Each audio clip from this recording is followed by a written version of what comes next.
ஏங்கப்பா ஏரி மாதிரி இருக்கு. கண்ணி அமைக்கிற இடமே தெரியல பாரு. இங்க பிளாட் வாங்கினவன்லாம் என்ன பண்ண போறாங்கன்னு தெரியல. அவ போவாத காலம் வா. ஏ அப்பா கடல் கூட வெளியே வந்துட்டான்.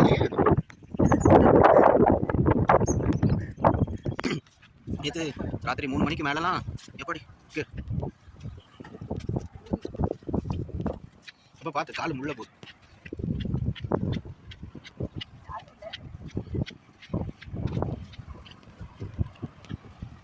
இவ்வளோ வெட்டி விட்டுருக்காங்க.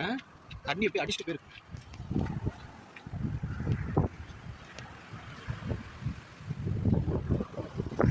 எல்லாம் மழை தண்ணி பாரு. கடலுடைய கலரை பாரு. எல்லாம் மழை தண்ணி, மண் அடிச்ச தண்ணி, மழை தண்ணி. கடலுடைய நிறமே மாறிடுச்சு.